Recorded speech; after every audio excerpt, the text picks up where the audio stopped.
Mi nombre es Claudia Pavón, soy doctorada en Ciencias Ambientales, profesora y consultora en temas de sostenibilidad y economía circular represento a la empresa Treasure. Hoy por hoy estamos con esta charla que hemos titulado El imperativo circular. Y el imperativo, bueno, ya se van a dar cuenta por qué, porque en el fondo es un carro en el que nos tenemos que montar, ¿cierto? Es una invitación, pero más allá de una invitación, es un deber ser de lo que ya está sucediendo en el mundo. Entonces, mi idea con esta charla es poder explicar en detalle de qué se trata esto que está llegando con tanta fuerza y también poder clarificar conceptos, etcétera, también en la parte de preguntas. Quiero comenzar con esta lámina donde vemos distintos logos de empresas grandes, ¿cierto? Importantes en distintos rubros. En el rubro de entretenimiento, zapatos, ropa, bebidas, ¿cierto? Incluso una más de servicios eléctricos. Y la pregunta es, ¿qué tienen todos ellos en común? ¿No? Lo que tienen en común es que tienen el atributo de economía circular ya muy metido en su ADN, particularmente no solamente en proyectos específicos, sino en su core, en su modelo de negocios. Ellos han transformado la manera como se presentan al mundo, han transformado la manera como brindan sus productos, incluso pasándose de brindar productos a brindar servicios. Se han transformado 100% en cómo gestionan sus recursos, en cuánta basura generan, en cómo la tratan. Y, por ejemplo, empresas como Patagonia han cambiado totalmente su modelo de negocio, decir, yo ya no vendo ropa, yo te vendo ropa para toda la vida, ¿no? Y entonces estoy dispuesto a reparártela para que te dure siempre, ¿no? Entonces, eso tienen en común estas empresas. Y yo me preguntaba, bueno, ¿y qué tenemos nosotros en común? Todos los que estamos aquí hoy, a excepción de Diego y Diego, todos nosotros tenemos en común que somos proveedores, ¿cierto?, de Collahuasi, que estamos aquí acompañando este proceso de la empresa en que haga bien su pega y en que todos podamos, digamos, contribuir a ese desarrollo regional, a ese impulso que le entrega una empresa como Collahuasi a la economía y a la sociedad. Somos Collahuasi, ¿no? Y aquí estamos los proveedores hoy invitados por la empresa porque quiere precisamente unirnos a este ecosistema y a este proceso de cambio importante que ellos han emprendido y que han denominado a nivel interno Circula tus recursos. Ese es el programa donde ellos están tratando de cambiar esta cultura organizacional, nosotros acompañando el proceso también, pero aparte de esto hay cosas sucediendo a nivel de procesos, a nivel de producto, a distintos niveles donde básicamente, digamos, es un movimiento gigante, ¿cierto?, el que hay que emprender. Y la pregunta que sigue es entonces, ¿cómo enfrento yo como proveedor este desafío? ¡Wow! ¡Qué emoción puedo sentir! ¡Qué bueno que una empresa grande, además de la que yo hago parte, me enorgullece, ¿cierto?, ser parte de esto y quiero montarme en este carro y quiero ayudar y tengo ideas, ¿cierto? Otros podemos estar un poco más perdidos, un poco más asustados. ¡Wow! ¿Qué será esto de la economía circular? ¿Será que cómo puedo yo aportarle a esto? ¿Con quién tengo que hablar? Etcétera.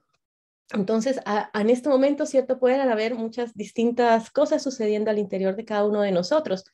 Muchos nos estamos haciendo preguntas, tal vez, o nos hemos empezado a hacer algunas preguntas como, ¿cuándo fue la última vez que medí mi huella de carbono? ¿Tendrá que ver la huella de carbono con la economía circular? ¿Es lo mismo? ¿Es distinto? Oye, ¿será que van a empezar a medir el agua y yo no estoy midiendo el agua? ¿O cuánta agua consumirán mis procesos? A un nivel más, menos técnico, digamos, y más de management. ¿Qué significa eso para mi compañía? ¿Tengo procedimientos para medir mi circularidad? ¿Cómo puedo demostrar que yo soy circular frente a otro proveedor? ¿O tengo personas dentro de mi empresa que estén pensando en estos temas y que estén capacitadas y que puedan empezar a generar iniciativas, proyectos, ¿cierto?, para postular dentro de las puertas que se están abriendo dentro de Collahuasi? O pueden haber incluso preguntas más legislativas, más del contexto, ¿cierto? De, oye, salió la ley REP, ¿qué tiene que ver? ¿Tendrá que ver esto con la ley REP o no? ¿Tendrá que ver esto con la ley del plástico de un solo uso? Hay tanta cosa, ¿cierto?, que está pasando y este último año sobre todo, y a raíz de la pandemia, siento yo, se disparó aún más el tema de que ya venía instaurándose la economía circular y este año empezaron también a regir nuevos decretos, etcétera, que nos muestran que ya esto está llegando y que es una realidad. Y claro, se genera un movimiento al interior nuestro a ver cómo respondemos a esto. Entonces, en nuestra charla de hoy, yo quiero cubrir tres temas relacionados con esto que estamos hablando. No, obviamente no vamos a responder todas estas preguntas, pero la idea es dejar instauradas algunas semillas, algunos temas claves que por un lado responden a la necesidad de esta transformación, o sea, ¿por qué estamos hablando de economía circular? ¿Por qué llegó esto?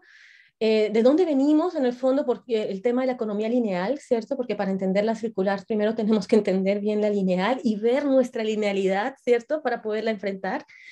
Y por último, ver las oportunidades, este desafío que es la economía circular, qué oportunidades nos está trayendo también para empezar a generar este tanque de pensamiento, estas nuevas ideas y estas nuevas propuestas.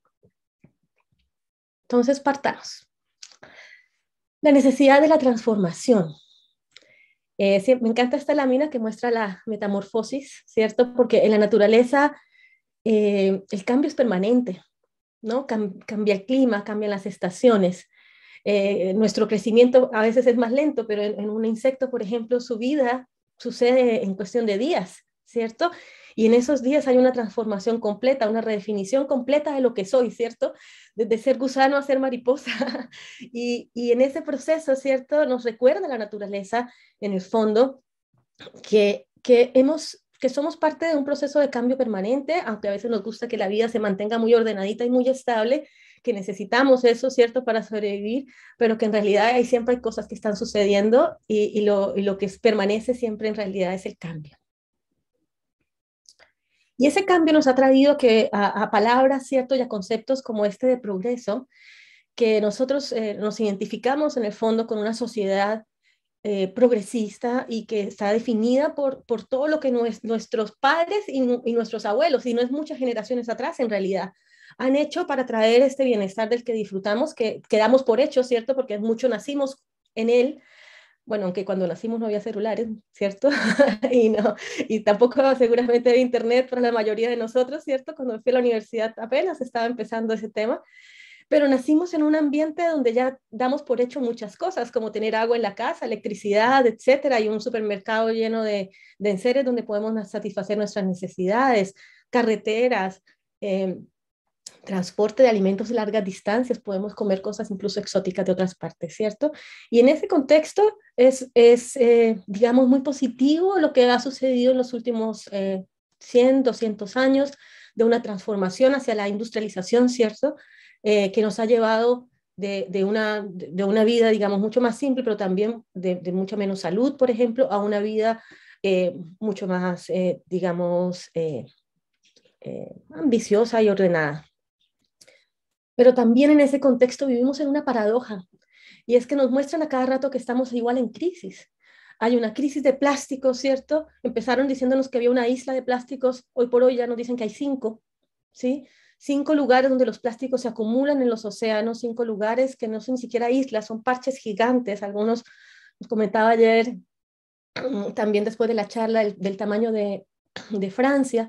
O sea, son lugares gigantescos donde estamos acumulando estos residuos y estas cosas que no queremos ver.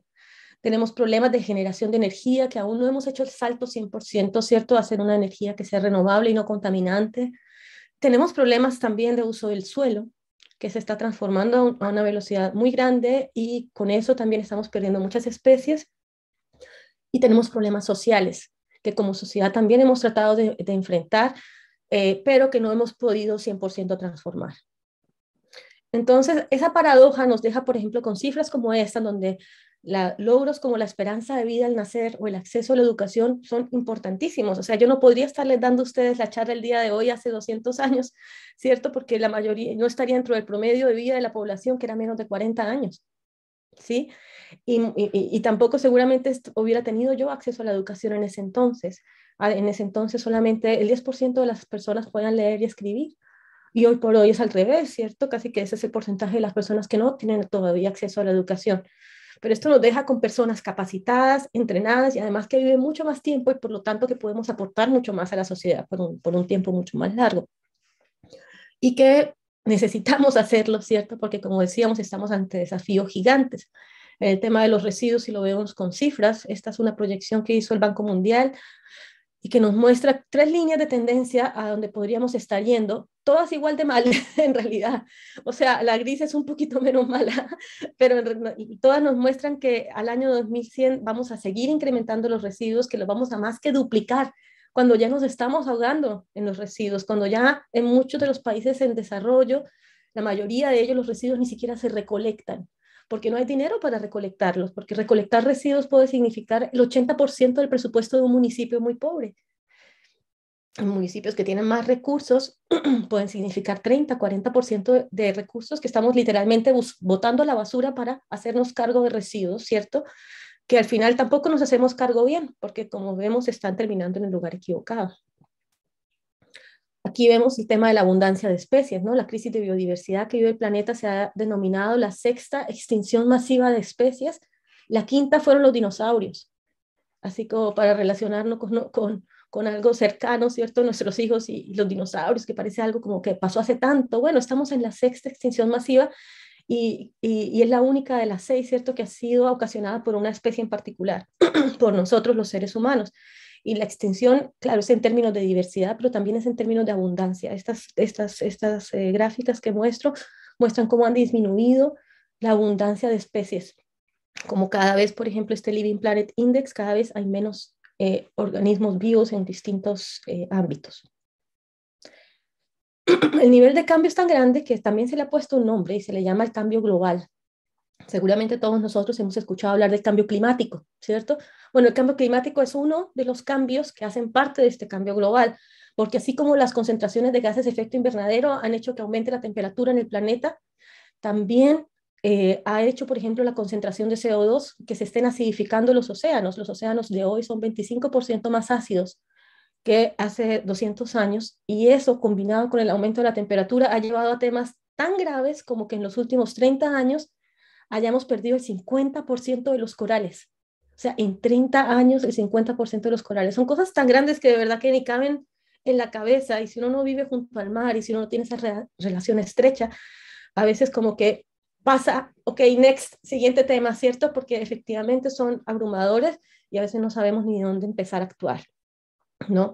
El cambio gigante, cambio en temas de ciclo de nutrientes, por ejemplo. Ustedes han visto las mareas rojas. Bueno, eso tiene que ver con el tema de la cantidad de nitrógeno que está circulando en el ambiente, que no circulaba antes de que hiciéramos esta revolución de los fertilizantes en el mundo, ¿cierto? Y que hoy por hoy nos lleva a que haya demasiado nitrógeno y demasiadas algas, por lo tanto, y otros organismos que crecen por la existencia de este nutriente. Y así con otros temas que están viendo acá. Ha sido tan grande el cambio que incluso este artículo de Nature fue publicado en el 2012.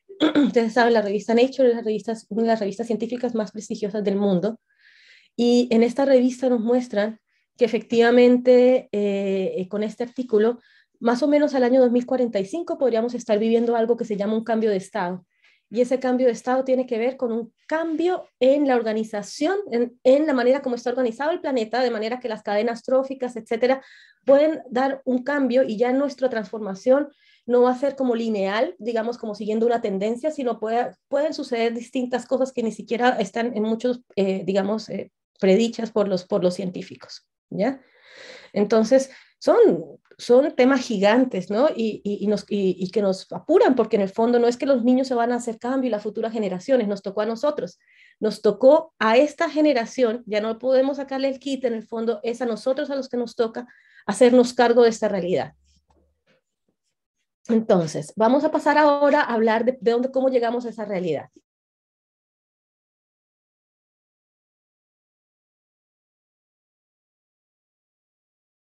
Perdón. La lógica y los riesgos de la economía lineal. Para poder entender el cambio al que estamos enfrentados, estos 20 años importantísimos que se nos vienen como humanidad, tenemos que entender efectivamente que el cambio es una realidad permanente, como hablábamos en la naturaleza, también en la humanidad el cambio ha sido una realidad permanente. Y tal vez a veces no vemos en nuestro contexto diario lo que hemos cambiado como sociedad, particularmente en los últimos 200 años. Frank Miller, en su libro Energy, The Engine of Evolution, nos habla de las distintas transiciones que ha sufrido el ser humano, ¿cierto? Que ha vivido el ser humano, todas ellas relacionadas con temas de uso de energía, cómo pasamos primero a usar el fuego, después a transformar nuestra manera de producir nuestros alimentos en la agricultura, usando la energía de los animales y de la leña, para después pasar a un régimen carbocultural donde empezamos a usar los combustibles fósiles, que dio origen a todo lo que vemos hoy en día, al comercio, a la manufactura, a las ciudades, por ejemplo. Las ciudades no existían hace 200 años, ¿cierto? Y que hoy por hoy estamos abocados a hacer una siguiente transición, que él la denomina la transición heliocultural, ¿cierto? Como del sol, como el recurso base, pero que en realidad la característica principal que tiene esa transición es que nos tenemos que obligar a empezar a pensar en sistemas.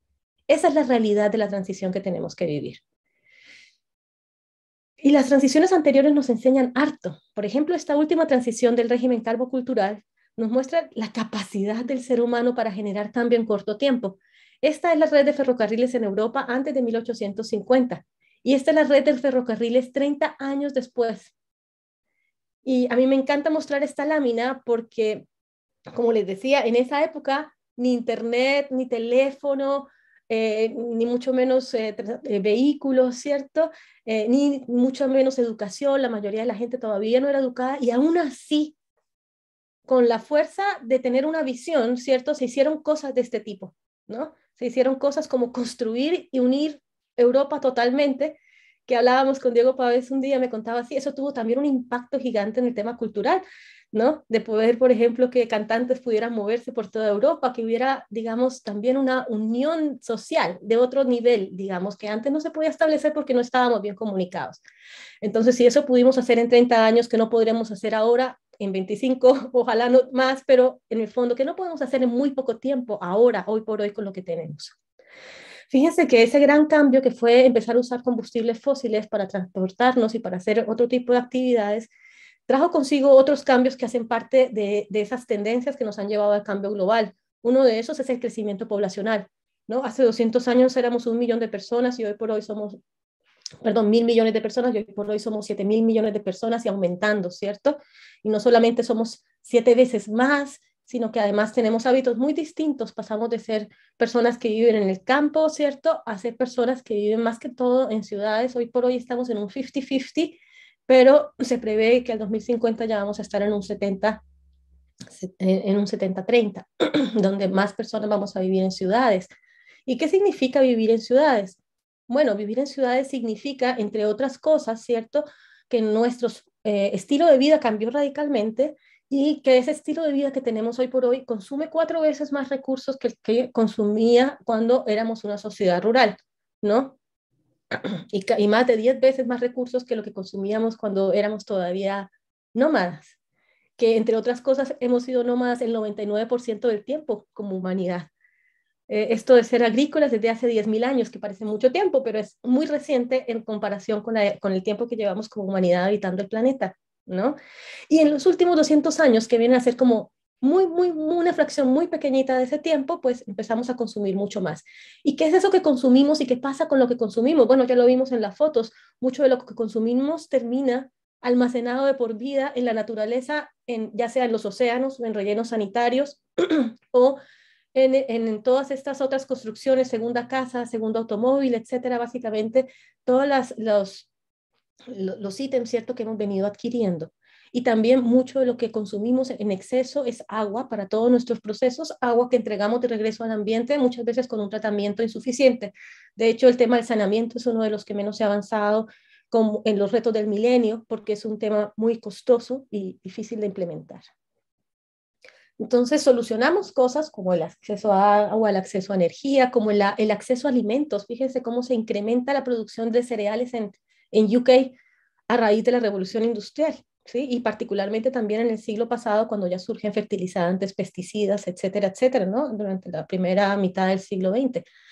Y este gran aumento en productividad, claro, buenas noticias, pero a la vez, ¿bajo qué sistema lo estamos haciendo? No sé si sabían ustedes, pero la agricultura es responsable del 26% de las emisiones de gases de efecto invernadero en el mundo, es responsable del 50% del uso de la tierra habitable, del 70% del uso del agua fresca disponible y del 78% de la contaminación, como les comentaba, de las aguas por el exceso de nutrientes, ¿no? También la mayoría de animales que viven hoy en día en la Tierra, en el caso de los mamíferos, son mamíferos que hacen parte de nuestra producción agrícola, vacas, etcétera. Entonces hemos transformado y esa transformación se puede traducir en tres variables, digamos, o tres grandes fuerzas de cambio. El crecimiento poblacional, el cambio en el consumo y el cambio en las tecnologías, que mucho han sido positivas, pero que no han sido apropiadas en cuanto a que no han estado adaptadas al entorno. En el fondo no le podíamos pedir tampoco eso a una persona en la época de la revolución industrial, porque ni siquiera el conocimiento de la naturaleza estaba ahí como para que lo usáramos para generar productos y procesos productivos alineados con eso, ¿no? Hoy por hoy tenemos ese conocimiento, ¿cierto? Tenemos nanotecnología, tenemos tantas herramientas para hacer grandes cosas y tenemos que empezar a usarlas con más empeño en vista de la transición a la que estamos abocados. A todas estas fuerzas de cambio y toda esta transformación que hemos visto se le puede denominar también economía lineal, o está originada, digamos, en algo que hemos denominado economía lineal, que se basa en un proceso optimizado hacia un alto rendimiento y donde los costos de producción, ¿cierto?, los tratamos de minimizar, aprovechando también la abundante disponibilidad de materias primas. Entonces, todo este desarrollo que vimos, ¿cierto?, y en el que estamos también hoy en día, es porque hemos tenido acceso a materias primas de bajo costo, hemos tenido acceso también a mano de obra, a muchas personas, ¿cierto?, dispuestas a trabajar para sacar adelante estos nuevos productos, resolver estas necesidades, ¿cierto? Y hemos tenido un foco bien importante en un alto rendimiento y en optimizar procesos y productos. Y en mucho esto está basado en el concepto de modelo de negocio como motor de cambio, es decir, son negocios, todo lo que hemos ido haciendo son empresas, son ideas que se han ido transformando a través de una organización en una oferta de valor para satisfacer la necesidad de un cliente. Y en este proceso hemos estado innovando, hemos estado ejercitando, digamos, lo que nos caracteriza como seres humanos, que es nuestra inventiva, ¿cierto? Buscar nuevas maneras de ofrecerle a nuestro cliente, bueno, y aquí todos nosotros como proveedores, a algo que se acerque a lo que es su necesidad. Y eso, entre comillas, lo hemos hecho bien, ¿cierto? Hemos generado propuestas de valor centradas en la necesidad de nuestro cliente, hemos usado la tecnología, el marketing y el servicio para poder entregar ese valor y hemos tratado de capturar ese valor a través de la venta de productos, ¿ya? En un sistema lineal que se caracteriza por tomar recursos de la naturaleza, fabricarlos, ¿cierto? Transformarlos para que alguien más los use y que después se disponga al final de su vida útil. Pero esta visión en mucho es incompleta, porque resulta que en todo este proceso lineal hay entradas y hay salidas también. Cuando tomamos recursos, por ejemplo, si se poda un bosque, si se tala un bosque, estamos usando energía, ¿cierto?, para hacerlo, y estamos generando también emisiones de gases de efecto invernadero. En todos los procesos productivos también necesitamos energía, agua, materiales, y estamos generando residuos. En el uso mismo del producto, si yo hago un refrigerador, el refrigerador usa energía, entonces también en su uso se están generando indirectamente emisiones, ¿cierto? E incluso cuando termina la vida útil del producto, bueno, al terminar la vida útil del producto también estoy al final necesitando un camión de basura que pase por ese residuo, que también utiliza energía y que también utiliza recursos. Entonces es un sistema que es muy intensivo en el uso de recursos y muy intensivo en la producción de residuos y emisiones. Es decir, todas estas flechas de entrada y de salida parece que se nos salen de la vista, parece que no las vemos, sabemos que están, ¿cierto? Pero la manera como vivimos y como diseñamos nuestros productos y procesos, también en algún momento podemos no verlo, ¿cierto? Y seguir adelante haciendo lo que ya sabemos hacer. Lo cierto es que el sistema en sí es súper desperdiciador, y no solamente en términos de residuos, sino también en términos del uso de lo mismo que producimos muchas veces. Por ejemplo, el 30% de los alimentos en el mundo se desperdicia, nunca fue consumido. O sea, el 30% de todas esas emisiones de gases de efecto invernadero, toda esa agua que les mostré que tiene tanta importancia en contribución en el mundo, no se aprovecha al final, porque todavía tenemos fallas de logística y bueno, y de otras cosas. Las oficinas antes de la pandemia solo se ocupaban el 50 y 65% del tiempo, ahora es incluso menos. Los autos en promedio pasan un 92% del tiempo estacionados. Entonces ponemos tantos recursos, ponemos tanto esfuerzo personal, de nuestras empresas, de nuestros propios proyectos de vida, de cada uno de nosotros y de las personas que trabajan con nosotros para hacer tantas cosas y al final dejamos que se pierda, dejamos que se vuelva obsoleto y seguimos en esa carrera, ¿cierto? De seguir produciendo y haciendo nuevas cosas. El 86% de los empaques no se reciclan. El reciclaje ha sido como la solución que hasta ahora hemos ido esgrimiendo para el tema de los residuos, pero lo cierto es que es súper insuficiente porque, por ejemplo, nada más en el tema de empaques hemos podido recuperar el 14%. De hecho, el 100% de los plásticos que hemos producido en el planeta están todavía en el planeta. No se han biodegradado, están en cualquiera de estos lugares que hemos mencionado y ahí están y seguimos produciendo plásticos y plásticos y plásticos, ¿no? Y el 5%, al final esto lleva cifras como esta que ha calculado la Fundación Ellen MacArthur, que es la fundación como líder en el tema de economía circular en el mundo, donde nos dice que solamente en Europa, solamente el 5% del valor de las materias primas realmente se recupera. Es decir, todo lo que gastamos sacando también materias primas del ambiente termina también perdido como valor. Otra cifra gigante también de la Ellen MacArthur Foundation es el tema de la agricultura. Si lo vemos más allá de las pérdidas del 30% de los alimentos, no es que solamente estemos perdiendo el 30% de los alimentos, estamos perdiendo, por ejemplo, en salud de las personas, porque muchos de los problemas de salud de las personas tienen que ver con los alimentos que consumimos, que muchos nos hacen daño. Y eso genera impacto en la economía. Lo mismo con el tema del uso del suelo, de la pérdida de la capacidad regenerativa del suelo. Cuando se suman todas esas pérdidas, ellos llegan a esta cifra de 5.7 trillones de dólares en pérdidas estructurales, ¿no? Que en el fondo tiene que ver con toda esta estructura que al final no nos beneficia tanto como pensamos, ¿no? Como humanidad. Y a nivel global, el 9% de los recursos efectivamente vuelven. O sea, ese es nuestro índice de circularidad global hoy en día.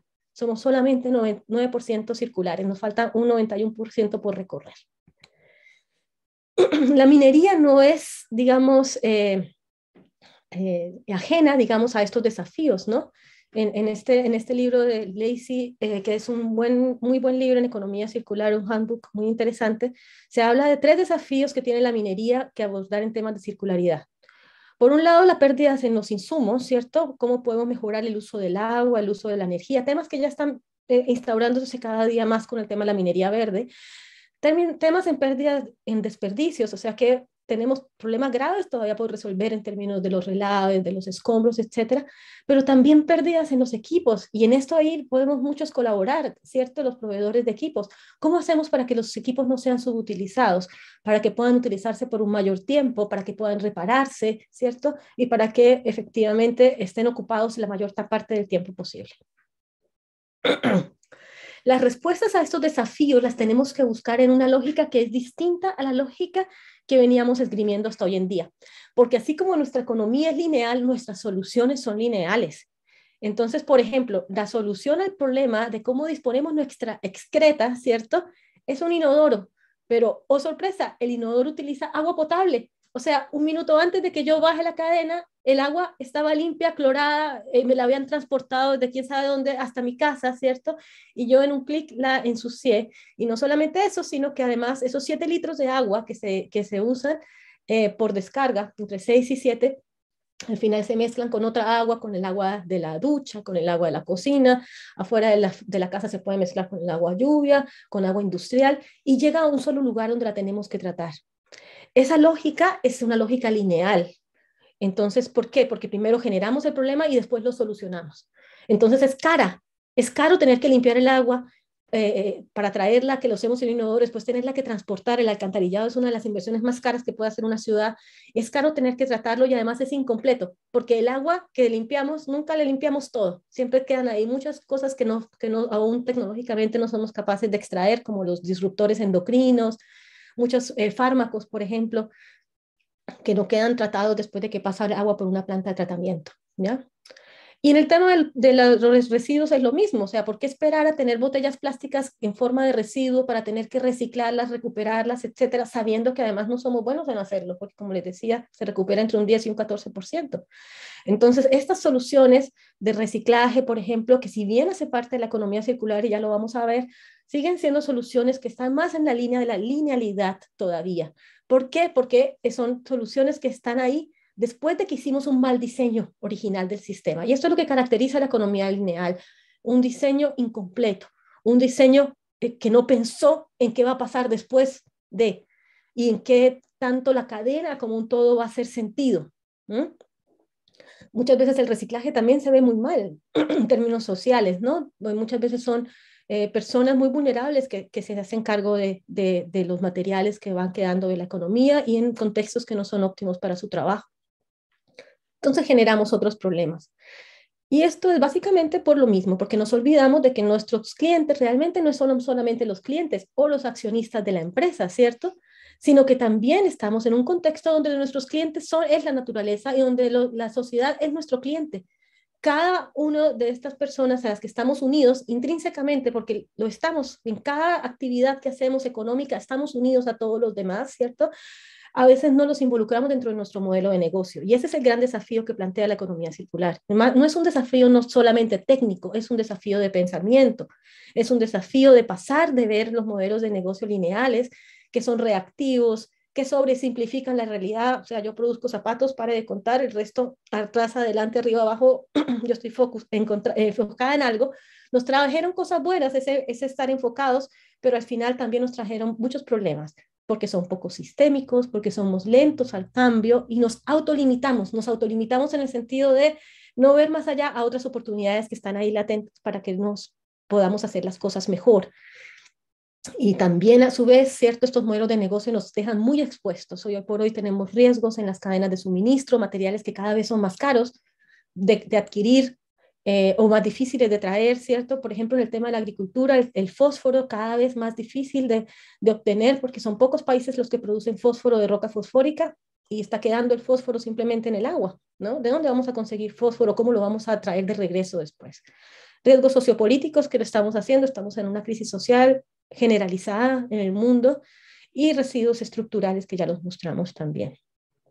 La buena noticia es que todo este problema que estamos hablando es un problema de diseño. Diseñamos nuestros sistemas de manera incompleta, como ya lo mencionamos. Y si tenemos un problema de diseño, ¿cómo vamos a solucionar el problema de diseño? Pues con diseño, ¿ya? Y eso nos da, ¿cierto?, una perspectiva de que podemos hacerlo, porque en el fondo, si hemos sido diseñadores de este mundo en el que vivimos, podemos diseñar también un mundo distinto y tenemos muchas herramientas para hacerlo. Entonces, en esta última parte de la charla vamos a ver de qué se trata ese nuevo cambio y ese diseño que tenemos que emprender juntos para esta economía circular. Entonces, ¿qué se denomina economía circular? Economía circular es una estrategia o un modelo de desarrollo que busca generar una economía que es regenerativa y restauradora por diseño e intención. Entonces, si nos tenemos que llevar una palabra en la cabeza, unas cuantas palabras, llevémonos esas palabras: regenerativa, restauradora, diseño e intención. ¿Ya? Esas son las palabras claves, ¿no? La economía circular no es reciclaje. Lo que queremos es una sociedad donde el intercambio de bienes y servicios, esa economía, ¿cierto?, que por definición depende de recursos escasos, ¿cierto?, sea regenerativa, es decir, que regenere, que vuelva a darle vida a su base productiva, que no se olvide de que tiene una base y que esa base tiene que ser conservada, ¿cierto?, y que sea restauradora en el sentido en que lo que ya hemos hecho mal, ¿cierto?, tenemos que volverlo a dejar bien, en que lo que está sucio tenemos que limpiarlo, entre lo que hemos sobreexplotado tenemos que volverlo a plantar. Y por diseño e intención, ¿qué quiere decir esto? Que no va a pasar porque sí.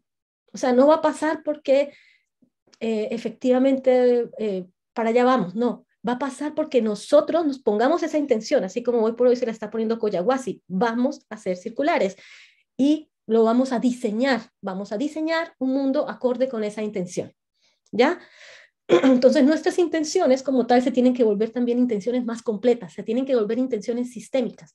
Cuando planteamos nuestra visión de nuestra compañía, cuando planteamos los productos que estamos haciendo, tenemos que plantearlos con una intención que englobe ese sistema del que hacemos parte, una intención más amplia, más bonita y además más motivadora, porque qué rico, ¿cierto?, trabajar en compañías que se hacen cargo y que plasman esta intención en su día a día, ¿no? ¿Cómo hace esto la economía circular? Bueno, tiene distintas estrategias que ya las vamos a ver, que en el fondo lo que apuntan estas estrategias es a minimizar los desperdicios, a disminuir el consumo excesivo de recursos, minimizar, digamos, la cantidad de productos y alargar la vida útil de esos productos, ¿cierto?, a través de distintas estrategias. La economía circular es súper práctica como concepto. Esto es parte de la gran labor que ha hecho la Fundación Ellen MacArthur en sistematizar, en darnos así a los ingenieros como cuadraditos fáciles para poder entender y poder medir la cosa. Y uno de de estas claves son los tres principios de la economía circular. Son tres, fácil de entender. El primero, preservar y mejorar el capital natural, controlando reservas finitas y equilibrando los flujos de los recursos renovables. Entonces, básicamente lo que dice la economía circular es, primero que todo, distingamos dos tipos de recursos, los renovables y los no renovables. A cada uno vamos a aplicarle distintas estrategias, pero el core, digamos, el propósito es preservarlos. En el caso de los no renovables, tenemos que mantenerlos circulando en la economía. No nos podemos dar el lujo de que termine el cobre en el relleno sanitario. No nos podemos dar el lujo de que los distintos materiales terminen en el lugar equivocado. Y en el caso de los renovables, por ejemplo, madera, alimentos, etcétera, tenemos que explotarlos a un ritmo tal, hacerlo de una manera tal, como por ejemplo con esto de la agricultura regenerativa, que permita que podamos seguir produciendo alimentos, porque no sacamos nada con producir alimentos y después tener erosión, ¿cierto? Tierras erosionadas, tierras con problemas de materia orgánica, etcétera, simplemente porque no lo hicimos bien. Entonces, preservar quiere decir hagámoslo bien y distingamos entre estos dos tipos de recursos. En el principio 2, recircular, es donde ahí están muchas de las R's que hemos escuchado: reusar, reciclar, remanufacturar, reducir, que lo vamos a ver ahora. Y básicamente lo que dice este principio es mantengamos las cosas circulando, ¿ya? El mayor tiempo posible, que cualquier bien o servicio se mantenga en la economía por el mayor tiempo posible. Y en el último, que yo le puse aquí rediseñar como para tener una palabra clave que podamos recordar, porque en realidad la economía circular toda es rediseño, pero en el fondo lo que dice el tercer principio es, todo lo que hagamos tenemos que pensar en las consecuencias dentro del diseño.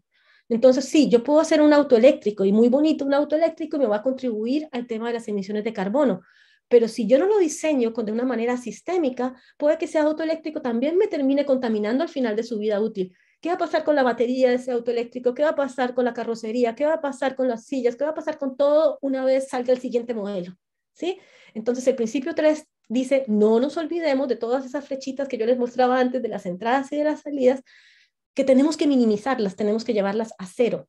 Tenemos que tratar de minimizar la producción de residuos y minimizar la cantidad de insumos que utilizamos, minimizar la cantidad de agua, por ejemplo, que usamos también en la agricultura, etcétera, etcétera. ¿Y dónde nos podemos inspirar, cierto? Parece una labor tan grande que ¿cómo podemos hacerla? Bueno, ya existen muchas tecnologías y hoy por hoy también se están creando muchas nuevas y en mucho se están generando a partir de una realización de humildad que ha hecho el ser humano, que es entender que nosotros llevamos en el mundo 2 millones de años y la naturaleza lleva evolucionando, ¿cierto? 5.500 millones de años. Entonces, muchas de las soluciones que necesitamos como humanidad ya existen en la naturaleza. Por ejemplo, y muchos conceptos que hoy se están usando para diseñar nuevas, por ejemplo, plantas de producción.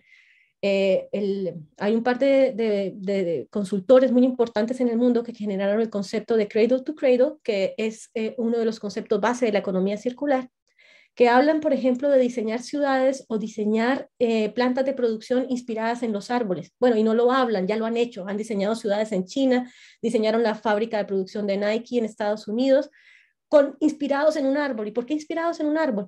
Bueno, porque un árbol no produce solamente cerezas, por ejemplo, en el caso de este cerezo o un ciruelo, sino un árbol además fija el suelo con sus raíces, ¿cierto? Transforma el CO2 en oxígeno, le da un lugar donde vivir a los pájaros, a los insectos. Entonces, un árbol suple un montón de necesidades que están intrínsecamente ligadas a su sistema.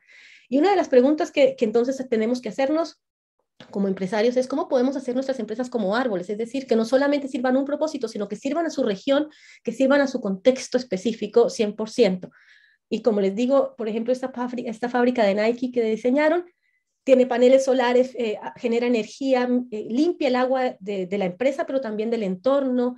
En el fondo es un valor agregado al lugar donde está, en lugar de una fábrica que está generando impactos negativos, ¿ya?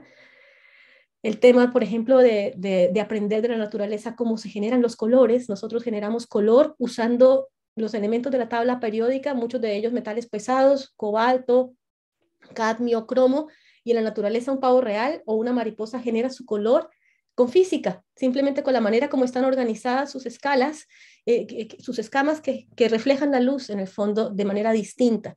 Entonces, estas aplicaciones ya se están haciendo también en ingeniería y para muchas empresas que están generando maneras, por ejemplo, de generar pigmentos que no son con pigmentos, sino que es con física, simplemente con la manera como se orientan eh, y cómo se refleja la luz. Con aplicaciones, por ejemplo, también al tema del hidrógeno verde, porque esa tecnología de reflejar la luz se está utilizando para hacer sensores de hidrógeno. Entonces, que el hidrógeno es muy pequeñita la molécula y se puede escapar muy rápido y hay muchos riesgos de explosión.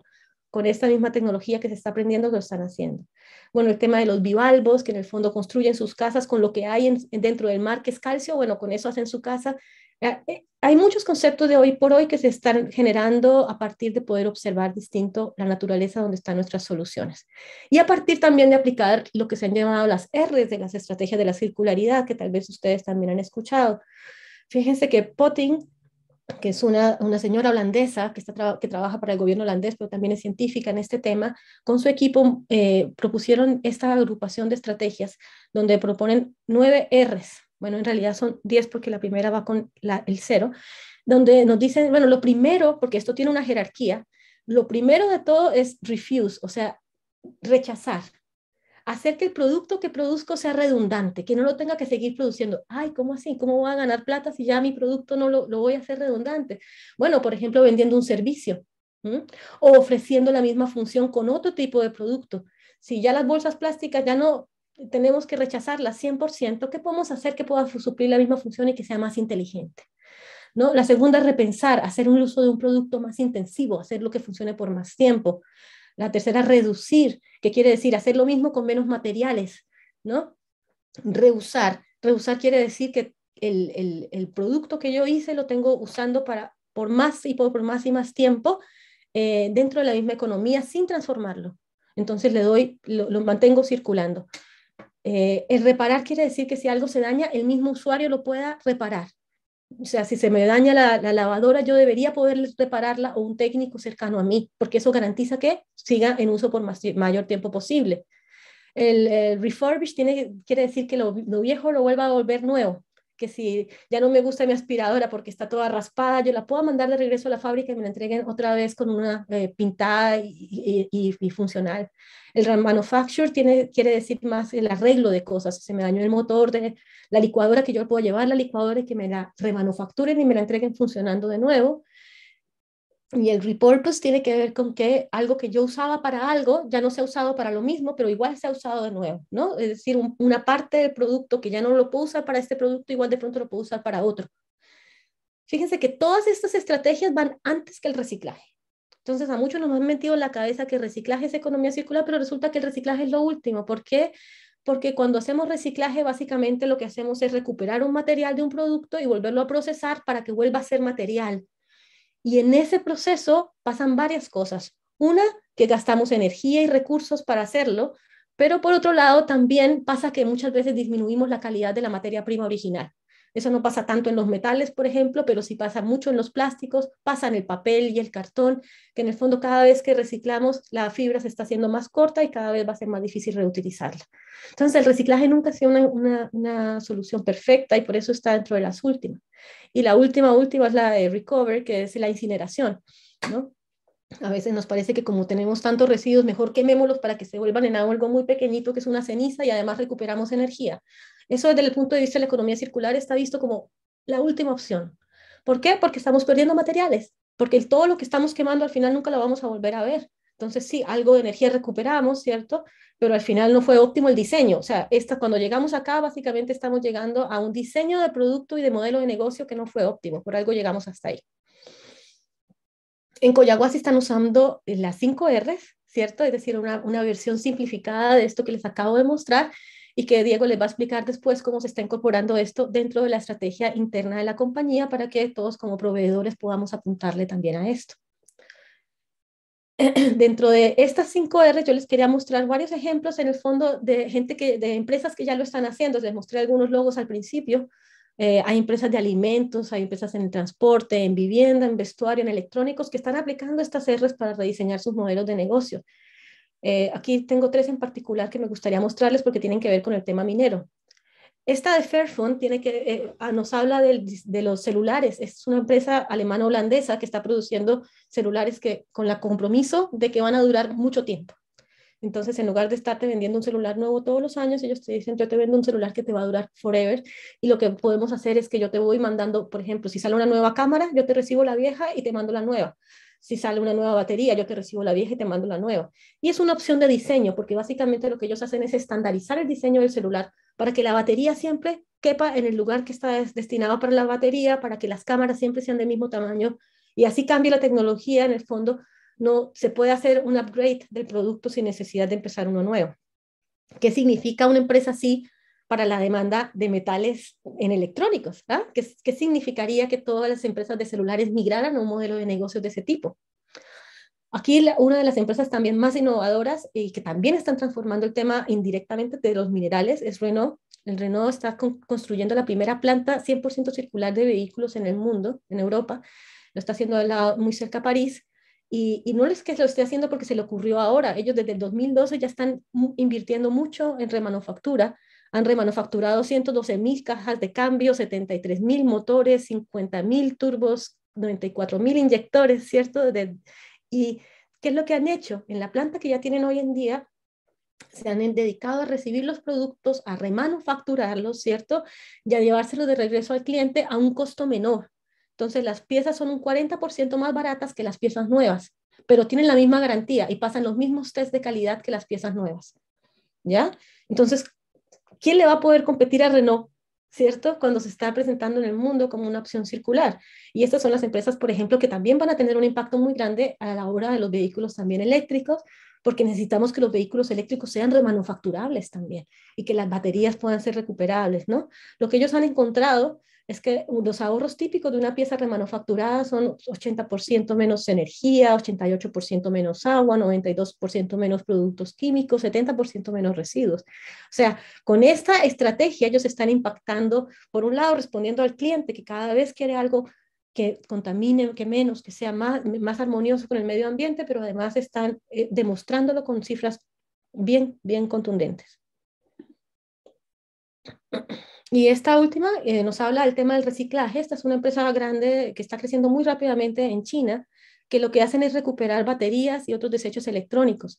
Fíjense que, aunque es una empresa relativamente nueva, ya tiene 16 centros industriales, ha recuperado 5.000 toneladas de cobalto, 10.000 toneladas de níquel, ha reciclado más de 10.000 toneladas de baterías de vehículos eléctricos hoy en día, ¿cierto? Y está en este negocio de recuperar y recuperar sobre todo metales.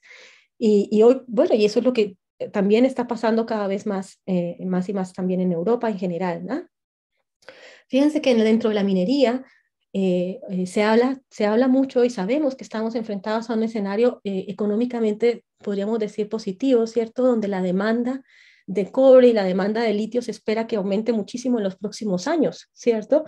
Pero esto es una oportunidad y también es un desafío, porque, por ejemplo, mucha de la lógica de la economía circular que ya está bien instaurada en Europa, habla de recuperar los metales que están entrando a Europa y hoy por hoy ellos ya el 50% del cobre que se utiliza en Europa hoy por hoy ya viene del reciclaje.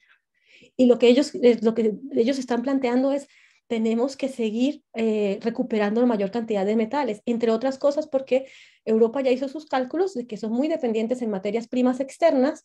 Europa importa 5 veces más de lo que exporta. O sea, 6 veces, 6-1 o 5-1 la relación. Y entonces ellos saben que su economía es débil por eso, que su economía se hace vulnerable. Esto es uno de los riesgos de la economía lineal, ¿cierto? Depender de recursos externos.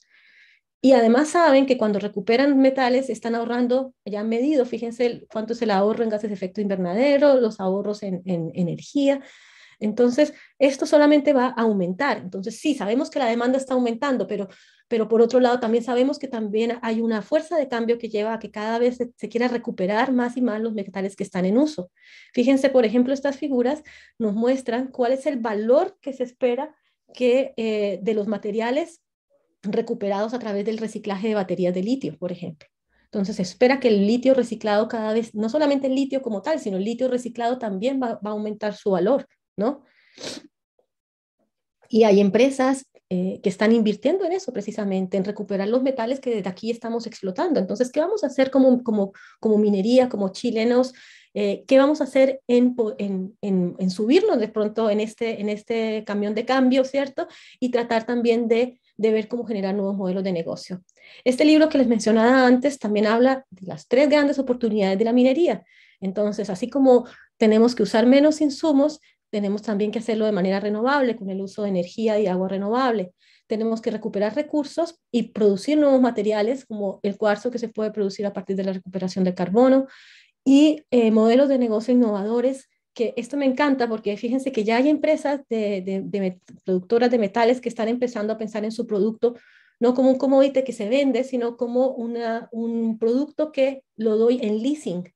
Entonces está estas 2 empresas, el Pangan Group y el BRB Energy, donde el Pangan Group explota el vanadio, pero no se lo vende a BRB Energy, se lo da en leasing. Y con eso también garantiza que el vanadio siga circulando en la economía. Es un nuevo modelo de negocio y es una alternativa circular. Entonces, el desafío es precisamente transformar este esquema lineal de la minería, donde extraemos recursos y los transformamos y generamos estas emisiones y demandamos otros recursos, ¿cierto? A empezar a transformarnos. La primera aproximación sabemos, y cuando empezamos como a empezar a meternos en el tema, casi siempre es el reciclaje, buscar a alguien que se haga cargo de mi residuo y que pueda hacer algo bueno con eso. Bien, está bien, ¿cierto? Pero ya sabemos que eso es incompleto. Si quiero ser más circular, yo debería empezar a involucrar las otras R's, como rechazar y reducir, tratar de hacer las cosas. ¿Qué puedo hacer obsoleto dentro de mi negocio? ¿Qué estoy haciendo realmente redundante? Podría hacerlo distinto o con otra materia prima o hacerlo totalmente con mucha menor cantidad de materiales. Y en la parte de la transformación, ¿qué podría reparar, remanufacturar? ¿Cómo podría interactuar para poder mantener las piezas y partes en uso por el mayor tiempo posible? Y cuando nos empezamos a hacer esas preguntas como sector minero, tenemos que ampliar aún más la mirada, ¿cierto? Porque esto que está haciendo Collahuasi de liderar la circularidad en el sector, ya lo están haciendo involucrando también a sus proveedores, ¿cierto? Que estamos aquí hoy, y también a los clientes mismos, porque efectivamente para poder rechazar y reducir materiales y para poder reparar y remanufacturar, necesitamos que todos los proveedores empiecen a pensar cómo nos pueden vender servicios en lugar de productos o cómo nos pueden ayudar a mantener las cosas en uso el mayor tiempo posible. Y por otro lado, necesitamos conocer nuestros clientes, necesitamos saber qué va a hacer el cliente que está comprando el cobre o lo que sea en transformarlo y llevarlo hasta su cliente final, porque es como hacerme yo corresponsable también de esa realidad y también ver si desde ahí yo puedo generar un modelo de negocio propio, donde como esta empresa de Vanadio que está dando, por ejemplo, ese leasing, ¿cierto? Y finalmente, incluso tengo que conocer a mi usuario. ¿Quién va a ser el usuario final de eso que de pronto mi cliente va a producir? Porque de pronto mi cliente está produciendo el automóvil eléctrico, pero el usuario del automóvil eléctrico podemos ser muchos de nosotros. ¿Y qué es lo que ese usuario quiere? ¿Y qué es lo que ese usuario está dispuesto a pagar? Fíjate que con la pandemia, esta es una gráfica de un estudio que salió el año pasado, donde le preguntaban a personas de distintos países sobre la movilidad y cómo la pandemia había cambiado su manera de ver el tema de la movilidad. Y aquí en estos países, Canadá, UK, Francia, las personas respondían, ¿cierto? Que muchos estaban dispuestos a dejar de usar un auto o ya no iban a necesitar transportarse, porque efectivamente el tema del trabajo en casa, etcétera, se transformó y hay una tendencia a que muchos de esos cambios van a permanecer. Entonces hay que entender también ese consumidor final, así yo sea el que esté más atrás en la cadena, porque efectivamente hacia allá van los negocios, ¿no? Y si yo me involucro en ese punto de la cadena, puedo hacia atrás ofrecer algo que esté en línea. Y los cambios además en políticas también nos hablan de esta urgencia, de este imperativo que yo les comentaba al principio. Por ejemplo, en los países de la OECD se han implementado, en Europa están los impuestos a los rellenos sanitarios. Los rellenos sanitarios en Europa son pequeñitos, están dentro de facilidades mucho más grandes. Yo he ido a visitar algunos, por eso los conozco, donde ellos tienen la parte de recuperación de materiales, donde ellos tienen, por ejemplo, producción de biogás con los orgánicos, compostaje, y tienen un rinconcito el relleno sanitario, que es lo que, digamos, lo que menos utilizan. ¿Por qué? Porque es muy caro disponer ahí, porque ya existen precisamente taxes e impuestos para eso. Están las políticas en logística inversa, que son muy interesantes, sobre todo aquí a nivel de proveedores, ¿cierto? de poder llevar los materiales de regreso hasta su origen o los productos. En muchos casos se dan incentivos, por ejemplo, ya a nivel de consumidor final, como por ejemplo cuando las botellas plásticas uno las devuelve y le devuelven plata. Entonces, estos cambios también en política de que en el fondo urgen también a las empresas a que hagan esto, también ya están en Europa. Impulsos, estrategias de reciclaje. Fíjate que en Europa ya se están estableciendo incentivos para que las plantas que recuperen las baterías de los autos eléctricos al final de su vida útil tienen que alcanzar un 45% de tasa de reciclaje del litio, ¿ya? Entonces, ya hay en el fondo avances muy concretos. Esto es de este año, esto es del 2021, que lo copié tal cual. Esto es una nueva propuesta de legislación en baterías en Europa que básicamente está introduciendo requerimientos obligatorios en la sostenibilidad de las nuevas baterías. ¿Cómo? Se tiene que medir la huella de carbono, se tiene que tener un mínimo de contenido reciclado dentro de las baterías y tiene que tener unos criterios de durabilidad y de funcionamiento, digamos, que tienen que estar en uso el mayor tiempo posible. Ya esto está pasando al Parlamento, pero en el fondo hacia allá va la legislación y cada vez va a ser más exigente. Prohibiciones a los productos específicos, ya aquí lo estamos viendo, ¿cierto? Prohibición a las bolsas plásticas en los supermercados, prohibiciones a los plásticos de un solo uso que comienza ahora, el tema de la ley REP que nos obliga también a recuperar neumáticos, etcétera, etcétera. Impuestos al uso de materias primas, fíjense, este es bien interesante. Dinamarca, Noruega y Suecia ya están haciendo algunos pilotos de prohibir y de poner impuestos a ciertas materias primas para incentivar que las empresas compren productos que provengan del reciclaje. Y en esto, por ejemplo, lo hacen porque hay una tendencia que se va a duplicar al 2060 el uso de materias primas y ellos quieren contrarrestar, digamos, esta tendencia. Y esta última, bien interesante también, es la legislación que se está haciendo para garantizar la postventa. Entonces, por ejemplo, se le dice a las empresas que manufacturan electrodomésticos que les tienen que dar una vida útil de al menos 7 a 10 años garantizando que los repuestos para esos productos existen. Entonces, yo ya no puedo vender un refrigerador si no garantizo que puede tener una vida útil de 7 a 10 años y garantizando precisamente que existan los repuestos para que se puedan reparar, ¿ya? Y si eso es ahora, bueno, esto simplemente va a ir en aumento. Entonces, estamos en ese imperativo de que está cambiando este mundo muy rápido y Chile no es la excepción, ¿cierto? Chile va adelante con la ley REP, con la Estrategia Nacional de Residuos Orgánicos, con la ley de los plásticos de un solo uso y con esta hoja de ruta al 2040 que plantea ya metas bien concretas. Por ejemplo, que vamos a generar 180.000 empleos con economía circular, que se va a incrementar en un 60% la productividad material, o sea que los materiales que usamos van a generar mucho más valor. Estamos midiendo otras cosas, que se van a generar 25% menos residuos per cápita. Qué bueno, ojalá fuera más, ¿cierto? Que se va a incrementar el reciclaje municipal, y estamos midiendo incluso que se van a producir 30% menos residuos por PIB. Entonces ya nuestra cifra de medición no es el PIB, ¿cierto? Ya empezamos a mirar nuestra medición con un tema de uso de recursos. Esa es la oportunidad de la economía circular, montarnos en todas estas nuevas tendencias, incluso a nivel de inversión privada. Esto es una frase de la directora global de productos e inversiones del Banco Santander, que dice que lo que ellos están buscando son empresas que no busquen solamente una rentabilidad de corto plazo, que los productos se deben diseñar con una visión de largo plazo y de impacto en el planeta. Esto no estaba en la ecuación antes y por supuesto implica una gran reingeniería, pero solo aquellas empresas que reaccionen a este cambio de manera eficiente van a ser las que van a crecer. O sea, en el fondo, no está mal crecer, podemos seguir creciendo, pero creciendo con una lógica distinta de agregar valor en todas estas esferas de la sociedad, ¿cierto? Y son estas las inversiones que también les están interesando, por ejemplo, a grandes bancos como esto. Entonces, la circularidad nos desafía a medirnos distinto, a rediseñar nuestros procesos, nuestros productos, a pensar en sistemas, a ver más allá, a integrarnos con otros proveedores, con nuestros propios clientes y sobre todo también a reeducarnos. Hay una última R que tiene que ver con esto, que es reinventarnos. Y les pongo estas dos fotos porque estas son ejemplos de que se puede. A nivel de hábitos personales, ¿cierto? Los que estamos jalando todo este cambio también somos nosotros, ya no como empresas, sino como consumidores. Y aquí a la izquierda vemos a Lauren Singer, que es una neoyorquina, que muestra en su mano los residuos que produjo en un año entero. y a la derecha vemos una familia en California que también la señora tiene un frasco que son los residuos de toda la familia de un año entero.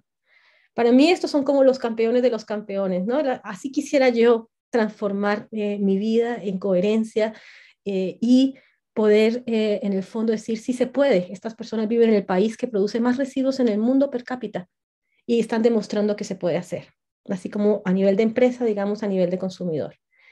Y bueno, el Collahuasi, ¿cierto? Ya para cerrar, estamos en este proceso.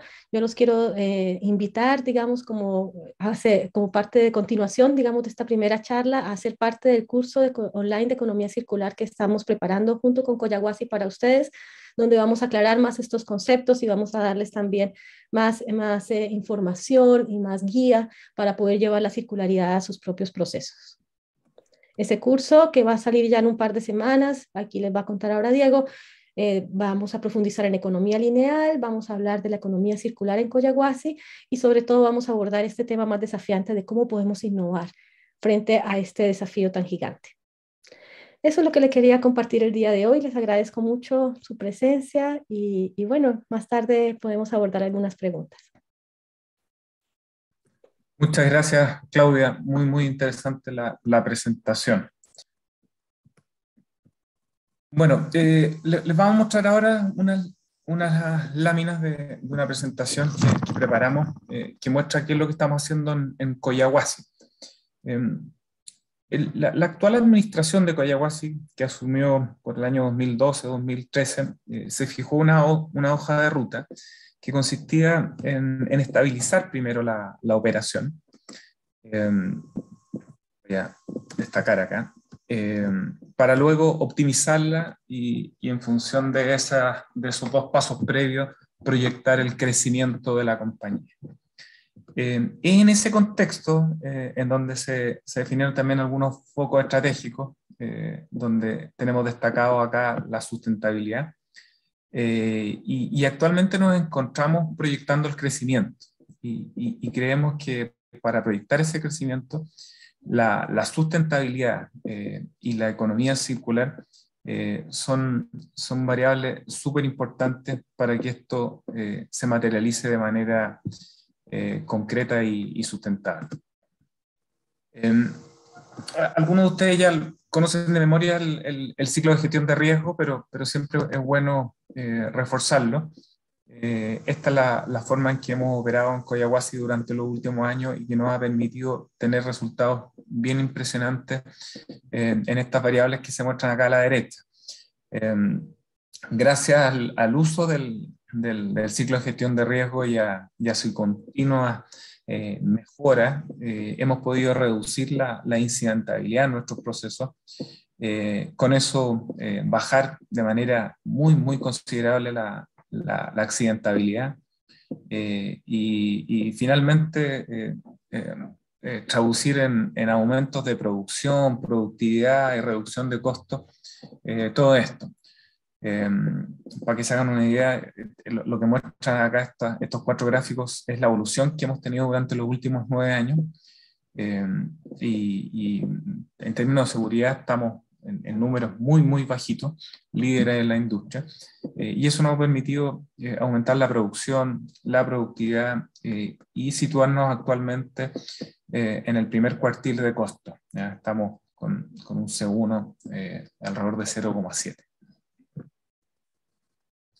Pasando ya a lo que es la economía circular, nosotros vemos esto como una gran oportunidad para aumentar la productividad de nuestros procesos, contribuir al medio ambiente y apoyar también el desarrollo regional. Creemos que la economía circular, bien entendida, apunta en estas direcciones y nos va a permitir lograr incrementos en estas tres variables.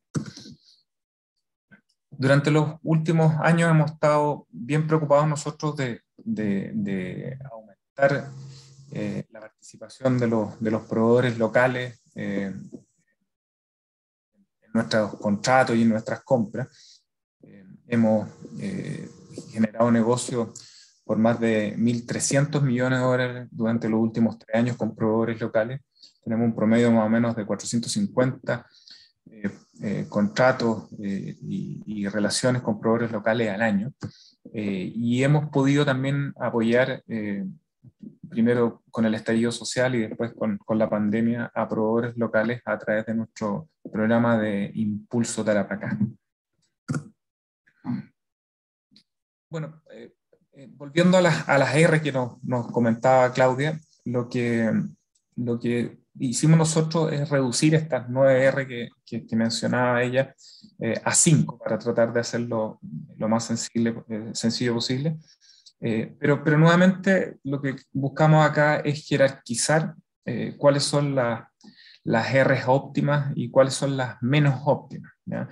Entendiendo y reforzando nuevamente que el reciclaje, si bien es algo positivo, es la menos óptima de todas estas soluciones, y lo que nosotros vamos a tratar de premiar son aquellas ideas en donde lo que se busque es evitar o reducir el consumo más que la reparación o la remanufactura o el reciclaje. Tenemos un ejemplo en la región que es muy, muy interesante, un proveedor que algunos de ustedes conocen, que es Neptuno, donde ya nosotros estamos trabajando con ellos en la bomba centrífuga, tomando parte de los componentes de estas bombas antiguas, remanufacturándolas y volviendo a operación estos mismos componentes a través de bombas nuevas. Es un ejemplo bien simpático porque es un producto industrial, es un desarrollo de la región, y el que sea de la región tiene una serie de beneficios para nosotros que vamos a mostrar más adelante. Estamos trabajando también en algunas iniciativas diversas y lo que vamos a mostrar más adelante es de qué manera queremos nosotros sistematizar esto para que en todos nuestros procesos podamos incorporar el atributo de la circularidad. Actualmente estamos reciclando neumáticos, lo estamos haciendo antes de la entrada en vigencia de la ley RED. Estamos con algunos planes de electromovilidad, con algunas ingenierías asociadas al hidrógeno verde y a una nueva planta fotovoltaica, y también viendo la posibilidad de reducir el consumo de botellas plásticas a través del uso de surtidores en los distintos lugares donde nosotros operamos. Lo que se muestra acá en este último cuadrito es lo que les vamos a presentar ahora en detalle. Nuestros procesos de compra y nuestros procesos de contratación actualmente funcionan de la siguiente manera. En el caso de los contratos, que es el cuadrito número 1 que se ve acá, nosotros ponderamos actualmente al momento de hacer la elección de nuestros procesos de licitación con un 80% el componente económico y con un 20% el componente técnico. Y en el caso de las compras, nosotros nos fijamos si es que el producto cumple con los estándares que nosotros requerimos, 100% en el componente económico. El salto que estamos dando ahora, que es un esfuerzo bien material que estamos haciendo como compañía, es incorporar el atributo de circularidad en ambos procesos, tanto en los contratos como en las compras, y dándole un peso, como decía anteriormente, bien material de un 20% a la decisión de Collahuasi de elegir entre uno u otro proveedor. Por lo tanto, en los contratos, a partir de ahora, la evaluación económica va a pesar un 60%, ya no un 80%, la evaluación técnica va a seguir pesando un 20%, pero la evaluación de circularidad va a pesar un 20%. Y en el caso de los bienes, nuevamente bienes que cumplan con los estándares que nosotros requerimos, entre dos bienes iguales que valgan lo mismo, nosotros vamos a premiar con un 20% en la decisión de elección aquellos bienes que sean más circulares.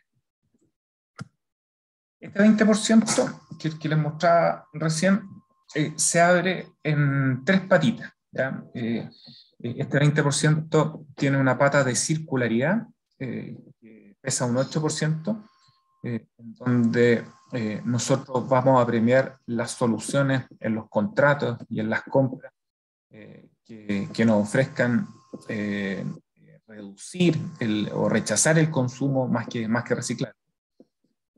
Vamos a premiar con un 8% también a aquellas empresas que ojalá sean de la región o que se instalen en la región o que contraten ya sea mano de obra o servicios en la región.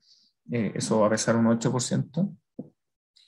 Y por último, vamos a premiar con un 4% a aquellas empresas que nos muestren reducciones en su huella de carbono y también en sus residuos. Como les dije anteriormente, lo que buscamos acá es poner un incentivo fuerte para que sean los mismos proveedores, que son los que conocen mejor que nadie los servicios, los que nos propongan soluciones circulares que apuntan en la dirección de lo que también expuso Claudia hace unos minutos. Bueno, terminar, y esta es la última lámina con nuestro propósito. Estamos súper contentos de poder implementar esta iniciativa porque va muy en línea con el propósito de la compañía, que porque somos mucho más que cobre, lideramos con pasión un negocio de excelencia para construir una sociedad mejor. Estamos seguros de que estos incentivos que estamos poniendo nos van a permitir ir contribuyendo desde nuestros procesos a construir esa sociedad mejor.